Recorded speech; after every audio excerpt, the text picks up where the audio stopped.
Galera, bom dia, boa tarde, boa noite. Eu sou o professor Maicon e estou aqui para ajudar vocês a resolver o currículo em ação do Estado de São Paulo. Então, eu estou realizando as atividades do sexto ano do volume 1, tá bom? Quem já estava assistindo as aulas anteriores ali, o que eu fiz então? Eu quebrei algumas situações de aprendizagem em atividades que já tem no currículo, tá? E essas atividades eu separei então em quadros. Por quê? Porque elas tinham temas parecidos, tá? Dentro da situação de aprendizagem, elas fazem sentido, mas elas fazem mais sentido quando você pega ela em bloco. Então eu já realizei a atividade 1, 2, 3 e 4, tá? Eu dei dicas para vocês e lembrando que o currículo em ação é uma ação do estudante com o apoio do professor. Então agora a gente vai resolver qual parte? A gente vai resolver a parte da atividade 5 até a atividade 8. Então, essa nossa aula vai ficar um pouquinho extensa, mas depois que vocês pegarem a ideia, vai ser até fácil. Eu vou dar uma dica para vocês aqui. Sempre que começar uma aula minha, vocês tenham em mãos o caderno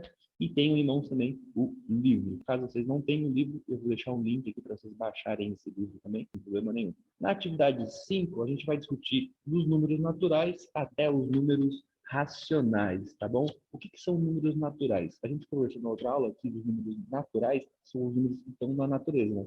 Por exemplo, essa caneta está na natureza? Sim, se ela está na natureza, então eu consigo contar ela é uma coisa positiva. Eu não tenho menos de uma caneta, então não está na natureza. A gente só discute números positivos maior do que zero nesse momento, tá?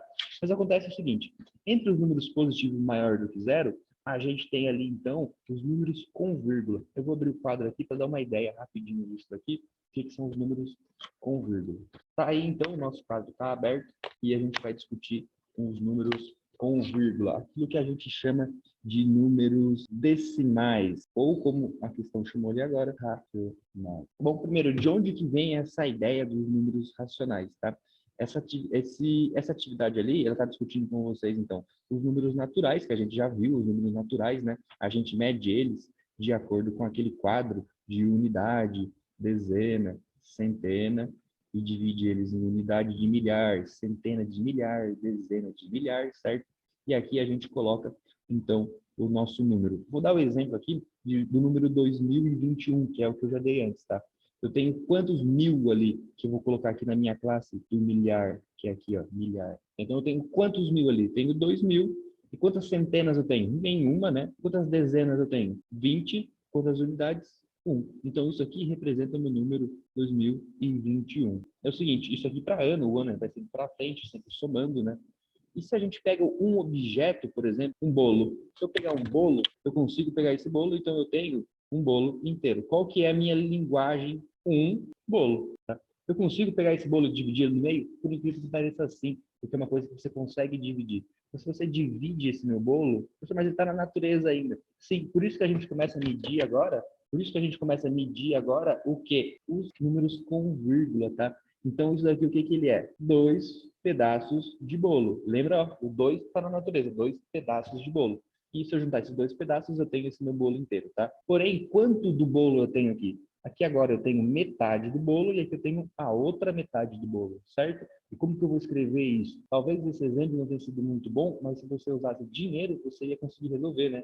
Porque o R$ 1 você consegue dividir ele em centavos. A gente usa 0,5 para representar metade. Por quê? Porque 0,5 mais 0,5 volta a ter aquela quantidade inteira que eu tinha antes. Tudo bem?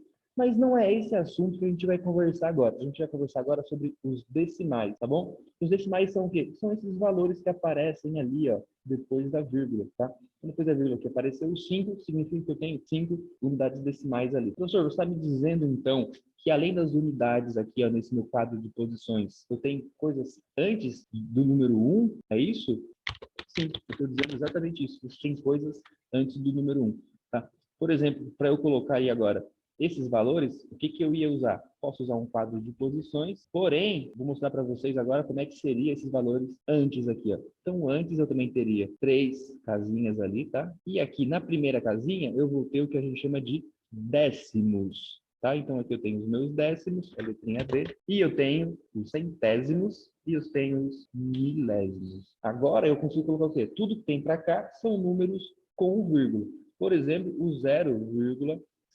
O 0,5 eu tenho 5 decimais, ou seja, Se eu pegar o número 1, se meu número 1 vai ter um tamanho, vocês podem pensar nisso como ou sendo dinheiro ou como ele sendo uma medida ali, e eu vou dividir ele em 10 partes, né? Por que eu estou dividindo ele em 10 partes? São decimais.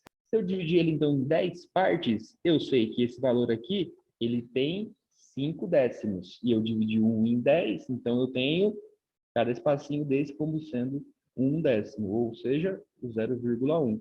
Para eu representar o 0,5, então, basta eu ter 5 unidades decimais, né? Como é que eu vou escrever ele lá embaixo, então? Eu não tenho nenhuma unidade, porque eu tenho 0 aqui, porém, depois da vírgula, eu tenho 5 decimais, tá? Então, é assim que eu escreveria ele. Então, existem números também que vêm do lado de cá. Professor, como é que seria isso se fosse o número, por exemplo, o número 12,225? Ou como seria isso se fosse o número 7,55? Eles são um pouquinho diferentes, porque eu tenho mais casas depois da vírgula, mas agora vocês já têm uma ideia, não é mesmo? Qual que é essa ideia ali de que os meus decimais, eles podem ir aumentando também. Se aumentar uma casa a mais, um decimal, 10 vezes 10 vira 100, né? Então, a gente chama isso aqui de centésimo. E se eu multiplicar ele por 10 de novo, eu vou ter, então, o que a gente chama de milésimo. Então, são casas antes da vírgula. Bom, então, o que eu fiz aqui? Bom, então, beleza. O que eu fiz aqui, então? Eu perguntei para vocês o 12,225 e o 7,55, tá? Eles não têm apenas uma casa decimal, eles têm 2 e 3 casas decimais cada um deles. Eles têm 2 e 3 casas decimais. Então, como que eu vou escrever esse número ali? Eu vou olhar aqui, ó, na vírgula. A vírgula é bem essa divisão aqui, ó, dos números maiores do que 1 e dos números menores do que 1, tá? Então, aqui, ó, são números, o símbolo aqui é o símbolo usado para o menor, então são números menores do que 1. E do outro lado, eu vou me levantar aqui, números maiores do que 1, que é nesse sentido. E o que eu vou fazer agora? Eu vou colocar para vocês ali esses dois números nesse quadro aqui. Professor, esse quadro acaba? Não, ele vai descendo aqui ao infinito e além também. O número 12, ô professor, ele é uma dezena mais 2 unidades. Então, ele é uma dezena mais 2 unidades. Aí aqui, essa linha aqui representa a minha vírgula, certo? Então, essa linha aqui representando a minha vírgula. Então, é 12,200. Ó, eu tenho 2 décimos, eu tenho 2 centésimos e 5 milésimos. Isso aqui representa o meu número 12,225. E do lado de cá, na parte de baixo aqui, eu tenho, então, o 7,55. Eu tenho 7 unidades, a vírgula está aqui, então, e depois da vírgula eu tenho os meus decimais, os meus centésimos, os meus milésimos. Eu tenho algum decimal ali? Tenho. 5 unidades, 5 décimos. E eu tenho ali, então, o outro 5, que ele é o centésimo. Isso me dá em 7,55. E eu posso fazer isso com qualquer número, que é assim que a atividade faz ali no livro, né? Então, vocês podem colocar isso com qualquer número e depois vocês vão dar uma olhada lá no livro. Se você voltar lá, então, tem o 1,4, o 42,53 e pede para vocês organizarem ele de ordem do maior para o menor. Isso não vai ser muito difícil, então vocês podem fazer. Qualquer dúvida, vocês me mandem aqui. Bom, tá, então é isso. Essa era a parte importante, entender os décimos, sempre múltiplos de 10 ou divisores de 10, tá? A segunda dica vem agora, então. Bom, então toda vez que eu multiplicar por 10, eu vou aumentar uma casa. E toda vez que eu dividir por 10, eu vou voltar uma casa, tá? É isso que a questão ali está mostrando, tá bom? Por exemplo, eu vou pegar aqui, ó, um número 4,019. Número feio, né? Um número feio. Porém, se eu pegar esse meu número aqui e eu multiplicar ele por 10, eu vou ter um processo, então, de aumentar a minha vírgula. Se a minha vírgula vai para a direita, ela aumenta ou ela diminui? Ela aumenta, né? Porque daí o meu 4, ele vai vir aqui, ó, e esse número ele vai virar o quê? O 40,19. Então, se eu multipliquei por 10, a vírgula vai no sentido da direita. E se eu dividir por 10, para onde que vai a minha vírgula? Se eu dividir por 10, eu vou colocar em verde agora aqui.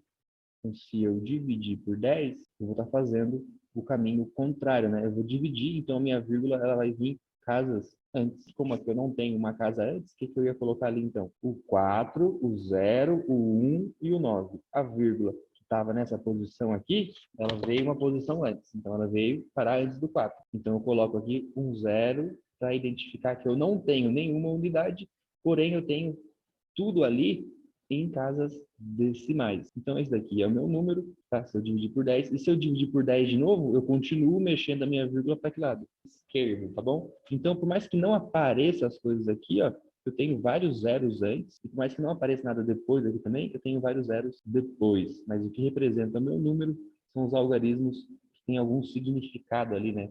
Eles têm algum valor mesmo. Esses zeros aqui é só depois que eu for realizar alguma conta, alguma atividade, beleza?